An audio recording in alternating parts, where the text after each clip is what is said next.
മാസം എന്ന് കേൾക്കുമ്പോഴേക്ക് തന്നെ പലർക്കും പേടിയാണ്. മുഹറം മാസം മറഞ്ഞു കണ്ടാൽ ആ വർഷം മുഴുവനും ആപത്തും മാറാവ്യാധികളും തീർന്നു പോവുകയില്ല എന്ന് പ്രചരിപ്പിച്ചിട്ടുള്ള അന്ധവിശ്വാസികളുണ്ട്. മുഹറം മാസം മറഞ്ഞു കണ്ടാൽ മറഞ്ഞ ഭാഗം കാണില്ല എന്നുള്ളതല്ലാതെ യാതൊന്നും ഇവിടെ സംഭവിക്കാനില്ല. ആ അന്ധവിശ്വാസത്തെ നമ്മൾ നാടുകടത്തിയതാണ്. പലരും അത് തിരിച്ചു കൊണ്ടുവരാൻ ശ്രമിക്കുന്നുണ്ട്. അതേപോലെ തന്നെ നമ്മൾ മനസ്സിലാക്കണം, മുഹറം എല്ലാവർക്കും പേടി എന്ന് പറയാൻ കാരണം, ഒരു കച്ചവടം തുടങ്ങുകയാണെങ്കിൽ, ഒരു വാഹനം നടുറോട്ടിലേക്ക് ഇറക്കുകയാണെങ്കിൽ, വിവാഹം നിശ്ചയിക്കുകയാണെങ്കിൽ, വീട് താമസമാക്കുകയാണെങ്കിലൊക്കെ എല്ലാവരും പറയും മുഹറം 10 കഴിഞ്ഞോട്ടെ, മുഹറം 10 കഴിഞ്ഞോട്ടെ.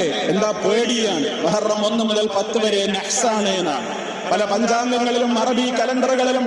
അതുപോലെ തന്നെ നമ്മുടെ നാട്ടിലുള്ള പല മുസ്ലിയാക്കന്മാരുടെ സ്ഥാപനങ്ങളുടെ കലണ്ടറുകളിലും മുഹറം മാസത്തിൽ എന്ന് മാത്രമല്ല, അറബി മാസങ്ങളിലെ 12 മാസങ്ങളിൽ